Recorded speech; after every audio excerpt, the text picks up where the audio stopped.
Hello, everybody, and welcome back to Your Money Story. I'm Renita Young, your host. I'm also your personal finance curator, curating content and information from some of America's top personal finance influencers. And so today we're going to talk about paying off debt on a low budget, on a low income rather. And so I have a really great guest coming on. Her name is Kara Perez. She founded Bravely Go. And she's also the co-host of the Fairer Sense podcast, which was named the top podcast for women by Forbes and The Balance. She's going to tell us how she was able to pay off debt on a low income and how you could too. So hang on for a moment. Let me grab Kara.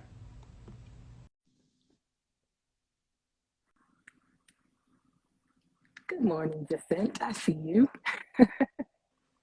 And good morning to everyone else who joined. Thank you.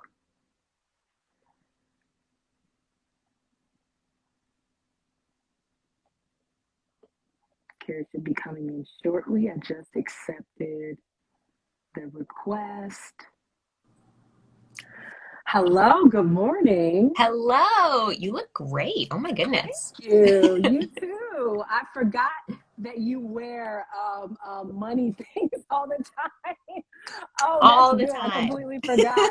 Well, you look amazing as well. And thank you for joining me today. And hey, listen, how cold or warm is it in Austin where you are now? Today it's pretty warm. It's like 60 right now outside. Oh, bragging. It's nice, but in the No, summer no it's too problem. hot. It's too hot. Okay, it's too hot. It is. I was there this past summer where we met at the convention. It was extremely hot Yes. during that time, and it was September. It wasn't even summer. It was still hot. Oh yeah. But hey, listen, we're here to talk about your money story, and the people are already coming in saying hi. And you are now in Austin, Texas, and like many people, like myself included. You took out college loans to fund college. But take us back to how you grew up relating to money.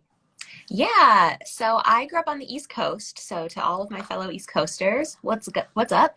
I grew up in a single parent household and I have two siblings. So college was always something that was like the end goal, but my mom was very clear from like day one. She was like, I don't have any money.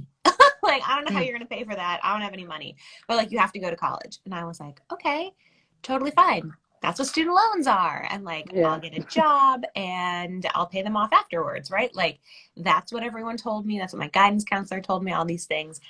So I went to Wesleyan University, go Cards, and I majored in English. And I graduated college with $25,302 in student loan debt in, so I'm like, when did I graduate? 2011. I'm like, it's been a decade, so it's hard to remember. Right. I get it. And you'll remember that time, like, it wasn't technically the recession, but it wasn't not the recession, and people Mm-hmm. were like, ooh, a degree in English? No, thank you. Like, we're not interested in that. So I spent the first 3 years out of college waiting tables. And then I spent an additional 4 years working as a caterer. So for basically all of my 20s, I was working in food service, and being very low income. Mm-hmm. And you figured out a way somehow to start paying off your college loan debt. And so you told us your job history. Um, Tell me about the debt payoff light bulb moment. Yeah, well, to anyone, so like let us know in the comments, y'all, if you have student loans, because it's such a specific type of stress. I feel like the student loans, because you feel bad about having taken them in the first place because you were like, oh, well, I needed these, but now they're just weighing over my head. So I basically had my quarter life crisis when I was Mm. 26. I was like, okay, look, I have this degree from this fancy university I'm not even using. All of my friends around me are getting real jobs, they are getting promotions, they're getting engaged. I was like, I am doing nothing. I am doing nothing. And it was really stressing me out. And because I was so low income, I was making $16,000 a year, $18,000 a Mm. year. Money was the biggest stressor in my life. And it I bet. just every day, it was like a weight, like on my shoulders, just like stressful. So there's a a highway that runs right through Austin. It's called I-35. And I remember being in my 2009 Kia Rio, going to one of my catering jobs, and I just was like, I'm gonna die broke. Oh my Like, God. I just started weeping.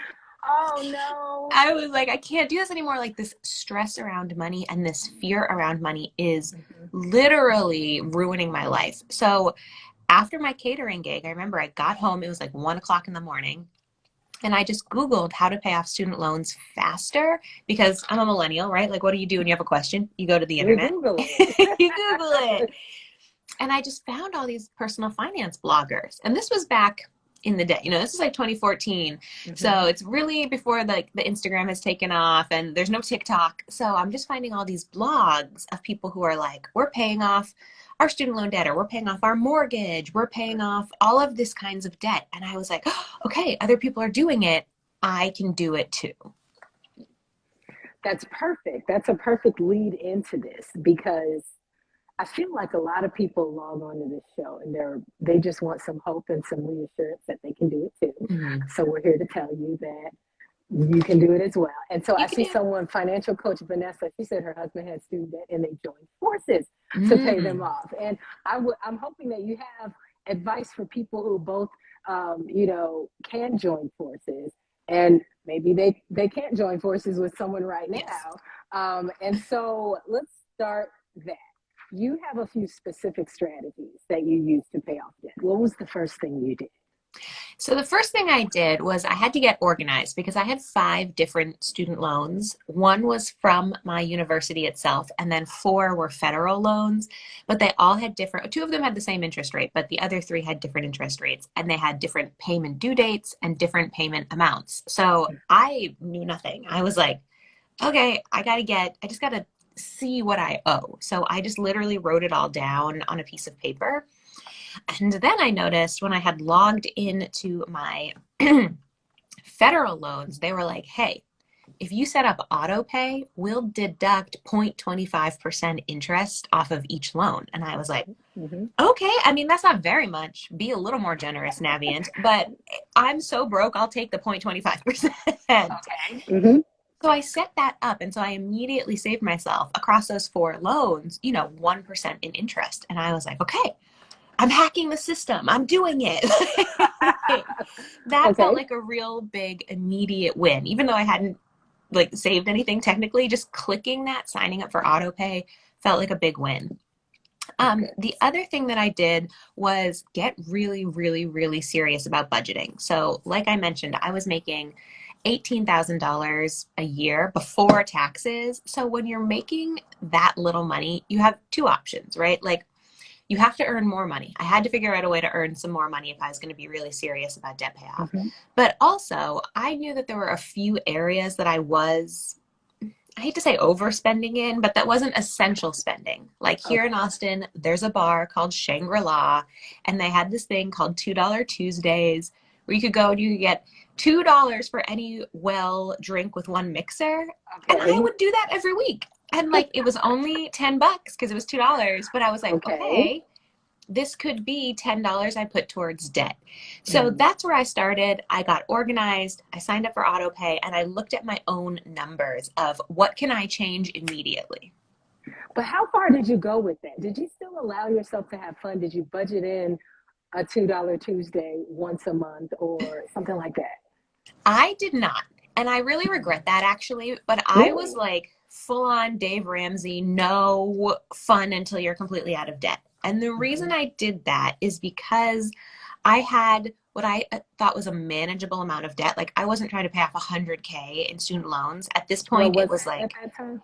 it was like $19,000. Okay. So I was like, okay, if I just work really hard for a short period of time, I can get rid of this. And that's really more my style. I'm much more of a sprinter than I am like a marathon runner. I'm not trying to run 26 miles. I'm trying to run like 400 yards. Got it. Okay. So I really went very, very, very frugal. Like, I lived off of less than $900 a month, including rent, including car insurance, all these things. Like, my life shrunk. I didn't do anything. Like it wasn't like, yeah, and I'm having fun out on the city on $900. It was like, I'm staying in my house and watching my roommate's Netflix. Like, And how long did it take for you to pay off the debt then? 10 months.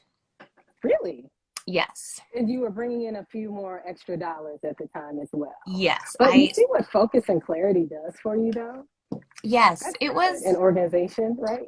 yes, like, and that's why I said, like, if anyone watching this is like, well, I have $60,000 in debt, like, don't be as intense as I was. I mean, I remember once I had a pair of leggings from Forever 21, which were literally $2. And instead of just going to get another pair because it had a hole in them, I just sewed them up because I was like, I can't spend the $2.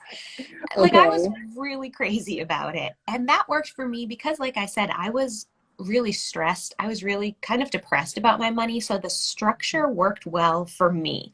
It's what I needed in my life. But you might not need that, anyone watching this. And especially if you have a partner or if you have children or you're like, I'm just not willing to do all that, totally fine. And I actually have a partner now, and I had the same partner then. He had $68,000 in student loan debt when we first got together. So I helped him, or I didn't help him financially, but like with strategy, with encouragement, and helped him pay off his debt.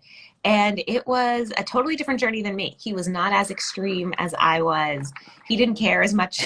He was like, it's fine, it's happening, whatever. And I was like, okay. So you can have different roads to success because now he's debt free.